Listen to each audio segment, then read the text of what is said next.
Halo semuanya, langsung aja ya. Di pembahasan kali ini kita bakal bedah sebuah teks yang kelihatannya simple banget, tapi sejujurnya punya kekuatan buat ngerombak total cara kita memandang konsep kekayaan dan kebebasan. Kita tuh sering banget terjebak mikir kalau kaya itu cuma soal angka di rekening, atau seberapa banyak barang yang kita kumpulin kan? Nah, materi yang kita bedah hari ini ngasih sudut pandang yang cukup provokatif. Gimana kalau fondasi dari itu semua sebenarnya bukan sesuatu yang bisa kalian beli pakai uang? Siap-siap aja, pemahaman kalian soal kemandirian finansial mungkin bakal berubah 180 derajat setelah ini. Oke, mari kita bahas lebih dalam. Kalimat pembuka dari sumber kita ini benar-benar langsung nusuk ke kebiasaan budaya modern kita. Kita ini kan hidup di masyarakat yang kayaknya terobsesi banget sama yang namanya ngumpulin harta. Coba deh lihat medsos atau dengerin berita keuangan, narasinya pasti selalu sama. Kumpulin aset sebanyak mungkin secepat mungkin. Istilah mengumpulkan ini tuh berasa kayak perlombaan tanpa henti buat numpuk batu bata kekayaan.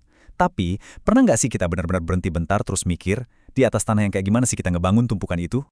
Nah, ini ngebawa kita ke bagian pertama, ilusi mengumpulkan aset. Di sini kita bakal ngebedah bedanya sekedar ngebangun kekayaan di atas kertas versus ngebangun kebebasan yang sejati. Teksnya secara gamblang nyebutin 4 raksasa kelas aset yang paling populer sekarang. Ada Bitcoin sebagai penyimpan nilai digital, real estate yang wujudnya jelas, emas yang udah keuji zaman, dan pastinya mesin arus kas. Dan coba perhatiin baik-baik apa kata sumber kita soal ini. Teks ini sama sekali nggak nyerang aset-aset itu loh, malahan divalidasi dengan tegas. Penulisnya bilang, semuanya bagus, semuanya berguna. Ini emang instrumen-instrumen keuangan yang luar biasa. Tapi ingat, instrumen itu kan cuma alat ya, dan secanggih apapun alatnya, nggak bakal ada artinya kalau nggak punya fondasi yang pas.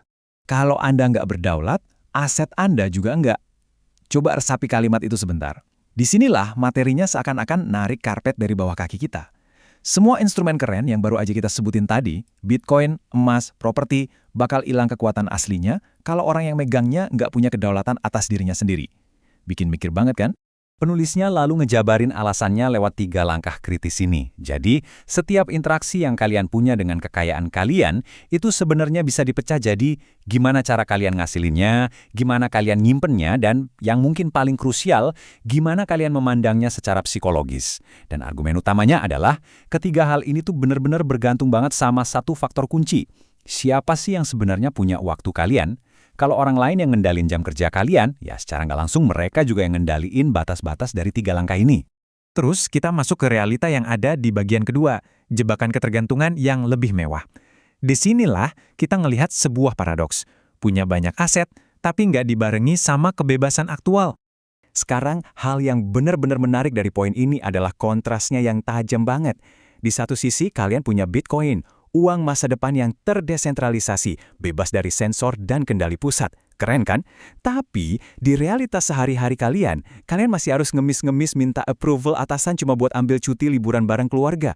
Jadi, apa untungnya pegang uang bebas kalau jadwal kalian sendiri aja masih diikat erat sama perusahaan? Atau coba deh kita lihat aset fisik. Kalian kerja keras banting tulang, akhirnya sukses punya deretan properti yang bisa disewain. Fisiknya emang milik kalian. Tapi kalau detak jantung kalian langsung melonjak panik tiap kali gubernur bank sentral ngumumin suku bunga, seberapa mandiri sih kalian sebenarnya? Kalian memang punya semen sama batu batanya, tapi ketenangan pikiran kalian benar-benar berada di bawah kendali pengumuman makroekonomi yang jelas-jelas nggak bisa kalian atur. Nah, ini nih ilusi pamungkas yang sering banget nimpa para entrepreneur. Mimpi klasiknya kan selalu gini, gue mau bangun bisnis sendiri biar bisa jadi bos buat diri gue sendiri.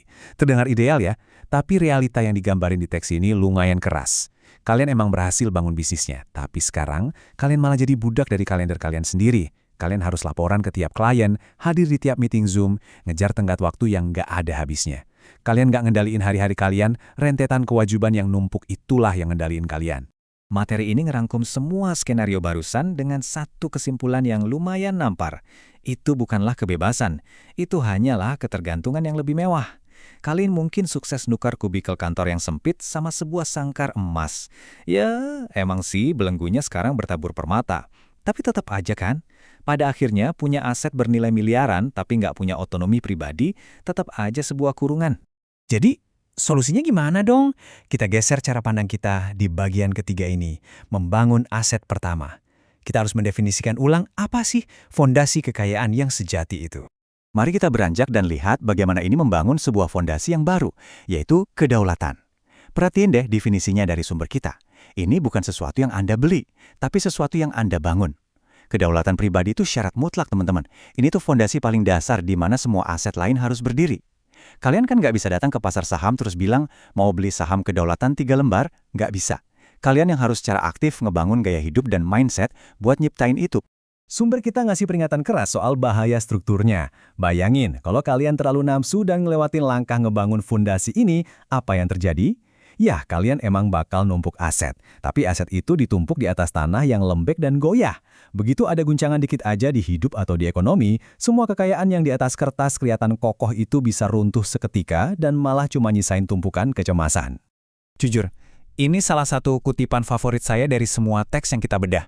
Penulisnya tuh narik garis lurus yang tebel banget antara kemerdekaan mental dan kemerdekaan finansial.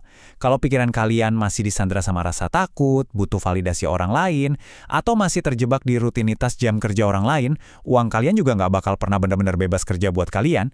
Percaya deh, kondisi psikologis kalian itu sangat mendikte efektivitas dari aset kalian. Sekarang kita sampai di klimaks pembahasannya. Aset majemuk tertinggi. Udah waktunya kita putar lensa kita. Dari yang tadinya ngeliat pasar di luar sana, sekarang kita arahin jauh ke dalam diri kita sendiri. Jadi, poin krusialnya adalah, sebelum kalian sibuk ngejar imbal hasil yang tinggi, sibuk ngutak-atik tabel Excel, atau ikutan tren beli token kripto terbaru, berhenti dulu. Mulailah dari sini. Kalian diinstruksikan buat nunda semua rutinitas investasi itu dan ngelewatin proses interogasi diri yang cukup dalam lewat 3 pertanyaan evaluasi yang powerful banget. Pertanyaan pertama, dan saya pengen kalian benar-benar mikirin ini. Waktu kalian bangun besok pagi, siapa sih yang sebenarnya ngatur waktu kalian seharian penuh? Apa kalian yang dengan sadar mengalokasikannya? Atau jadwal kalian tuh udah disita dari awal sama atasan? Kewajiban yang nggak penting atau mungkin keharusan bayar cicilan demi gaya hidup mewah kalian? Pertanyaan kedua ini lebih nusuk lagi. Waktu itu satu hal, tapi perhatian kalian itu energi kehidupan kalian. Waktu kalian lagi duduk diam, pikiran kalian tuh lari kemana? Siapa atau algoritma apa yang ngedikte fokus dan kapasitas mental kalian tiap menitnya? Kalau kalian nggak ngendaliin perhatian kalian sendiri, artinya kalian nggak punya kedaulatan atas pikiran kalian. Dan pertanyaan terakhir, apa yang sebenarnya benar-benar ada di bawah kendali penuh kalian? Bukan sekedar ilusi kontrol, bukan cuma jabatan keren di kartu nama, tapi kebebasan sejati buat nentuin masa depan kalian sendiri. Pertanyaan ini ngebawa seluruh bobot filosofis dari materi yang kita bedah ke puncaknya. Dan ini dengan brilian mengilustrasikan sifat-sifat aset yang sebenarnya lagi kita cari dari tadi. Aset yang daya majemuknya paling gila dan gak ada batasnya, ini punya karakteristik yang mutlak. Gak ada bank sentral manapun yang bisa nyetak aset ini buat nurunin nilainya, gak ada otoritas yang bisa nyita ini dari kalian, dan gak ada pemerintah yang bisa majakin ini. Benar-benar tak tersentuh oleh pihak luar manapun. Karena aset itu adalah diri Anda sendiri. Penulisnya nutup materi ini dengan satu fakta klimaks. Karakter kalian, skill kalian, jernihnya pikiran kalian, dan kedaulatan waktu kalian, itulah portofolio kalian yang sesungguhnya. Segala bentuk kekayaan yang lain itu cuma turunan dari seberapa berdaulatnya kalian sebagai individu. Jadi, dari semua yang udah kita bedah bareng-bareng, saya mau ninggalin satu pertanyaan buat kalian renungin. Selama ini, kalian tuh sekedar sibuk ngehias sangkar emas kalian dengan aset yang makin numpuk, atau kalian lagi ngebangun kunci buat keluar dari sangkar itu? Pilihan ada di tangan kalian. Tetaplah bebas. Terima kasih udah ngikutin sesi bedah materi kali ini, dan sampai jumpa di pembahasan seru selanjutnya.